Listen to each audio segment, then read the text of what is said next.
नमस्कार। आज के इस एक्सप्लेनर में हम सीधे उस दिलचस्प ऐतिहासिक और दार्शनिक घटनाक्रम में गोता लगाने वाले हैं जिसने शानदार इक्ष्वाकु वंश में भगवान राम के जन्म की नींव रखी।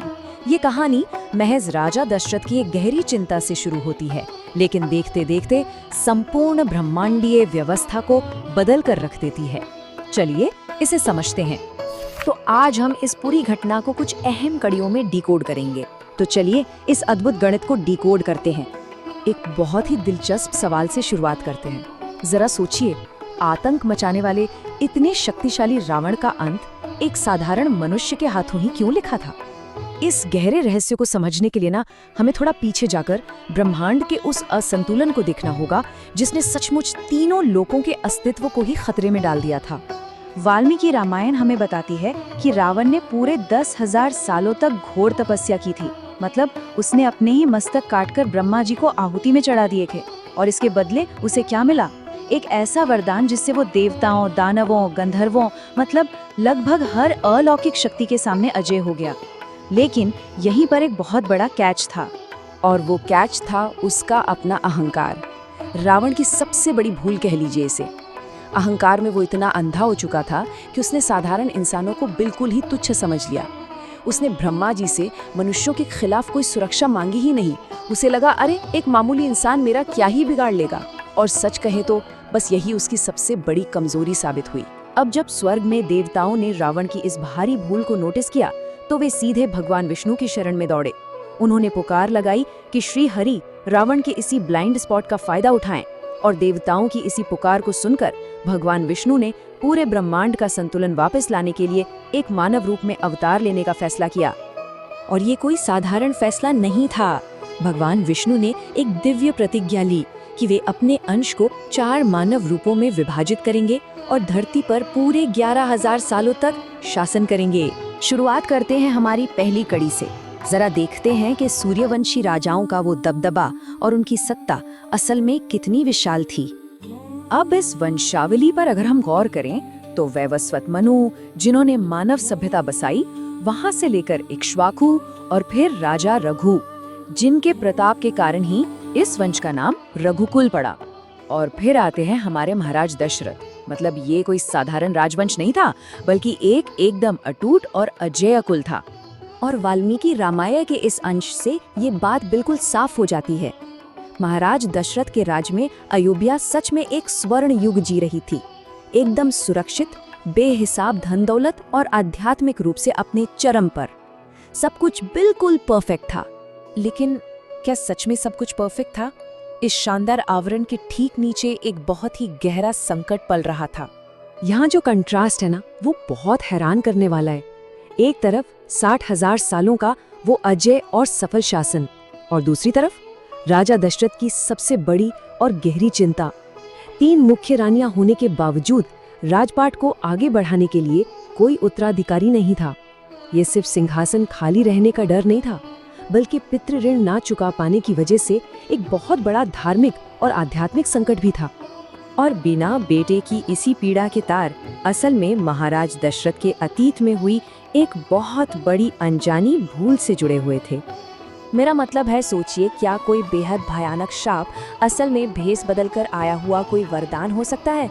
ये सवाल कर्म और नियति के एक बहुत ही आकर्षक रहस्य को हमारे सामने लाता है।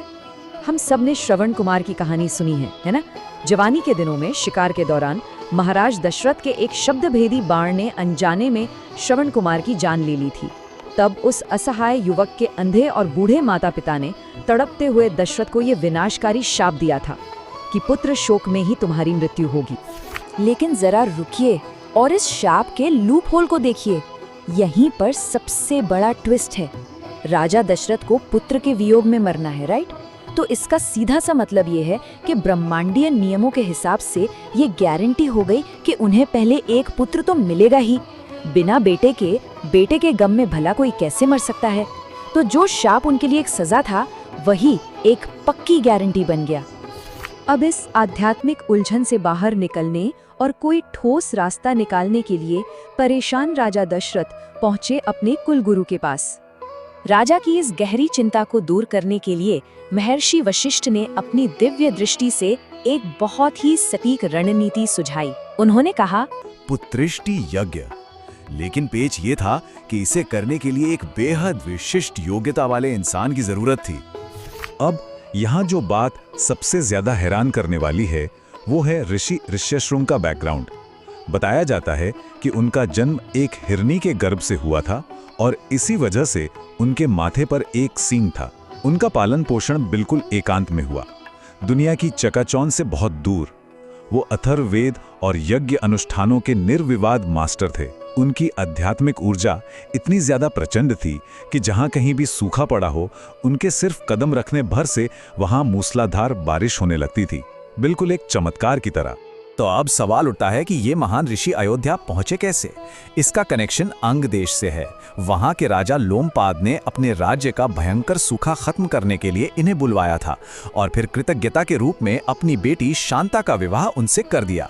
और एक बहुत ही रोचक तथ्य ये है कि शांता असल में महाराज दशरथ की ही बायोलॉजिकल बेटी थी, जिन्हें राजा लोमपाद ने गोद लिया था। तो देखा जाए तो ये महायज्ञ संपन्न करने वाले ऋषि कोई और नहीं बल्कि खुद महाराज दशरथ के दामाद थे। तीसरा अध्याय है पुत्र कामेष्ठी यज्ञ का दिव्य विधान।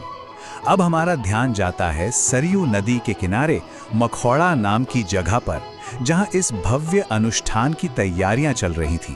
और याद रखिए, ये सिर्फ एक उत्तराधिकारी पाने के लिए नहीं था, बल्कि स्वयं एक दिव्य अवतार को इस धरती पर आमंत्रित करने का महायज्ञ था। ये पूरा यज्ञ बहुत ही कठोर और अपने आप में एकदम वैज्ञानिक था। शुरुआत हुई एक विशाल अश्वमेध यज्ञ से। इसके बाद अथर्ववेद के पुत्र काम मंत्रों के साथ विशेष आहुतियां दी गईं और पुजारियों ने लगातार पवित्र पावमान स्तोत्रों का गान किया। प्राचीन ग्रंथों को अगर हम गहराई से समझें तो ये पूरी वैदिक प्रक्रिया सिर्फ आध्यात्मिक नहीं थी, इसे रानियों की बायोलॉजिकल साइकिल्स के साथ बिल्कुल परफेक्ट तरीके से सिंक किया गया था, ताकि गर्भधारण के लिए सबसे बेहतरीन समय सुनिश्चित किया जा सके। चौथा अध्याय, प्राजापत्य पुरुष का अद्भुत प्रकटीकरण। अनुष्ठान अब अपनी चरम पूर्णाहुति की ओर बढ़ रहा था। जरा उस विस्मयकारी और तनावपूर्ण पल की कल्पना कीजिए। यज्ञ की धधकती हुई आग आसमान छू रही थी और तभी उसी आग के बिल्कुल बीचों बीच से एक अलौकिक शक्ति ने भौतिक रूप लेना शुरू कर दिया। वाल्मीकि रामायण में इस पल का जो वर्णन है वो सच में किसी सिनेमाई दृश्य से कम नहीं है। लिखा है, उनका वर्ण श्याम था, मुख लाल और सिंह के समान आयाल थी। उनके हाथों में चांदी के ढक्कन से ढका हुआ एक चमकता स्वर्ण पात्र था। आग के लपटों को चीरते हुए बाहर आते उस प्राजापत्य पुरुष का वो राजसी और थोड़ा डराने वाला स्वरूप, सच कहूं तो ये रोंगटे खड़े कर देने वाला दृश्य रहा होगा। अब मन में ये सवाल आ सकता है कि उस सोने के बर्तन में आखिर था क्या? उसमें था देवताओं का बनाया हुआ दिव्य अमृतमयी पायसम, यानी एक तरह की रहस्यमयी खीर। प्राजापत्य पुरुष ने वो बर्तन महाराजा दशरथ को सौंपा और कहा कि इस दिव्य तत्व को अपनी रानियों में बांट दें। ध्यान रहे, ये कोई साधारण भोजन नहीं था, ये स्वयं परम ब्रह्म की ऊर्जा का एक सघन रूप था, जिसे सर्वोच्च वंशावली का वरदान देने के लिए सीधे यज्ञ की अग्नि से लाया गया था। पांचवा अध्याय, पायसम वितरण का आध्यात्मिक गणित। और यहीं पर चीजें बहुत दिलचस्प हो जाती हैं।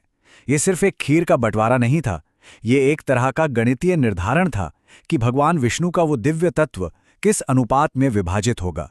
और ये बहुत ही खूबसूरती से दिखाता है कि वाल्मीकि रामायण के अनुसार ये बंटवारा कैसे हुआ। महाराज दशरथ ने कुल पायासम का ठीक आधा हिस्सा यानी 50% अपनी सबसे बड़ी रानी कौशल्या को दिया, जिससे साक्षात भगवान राम का जन्म हुआ। बाकी बचे हुए आधे में से 25% कैकेयी को मिला और सुमित्रा को 2 अलग अलग हिस्सों में कुल 25% भाग दिया गया।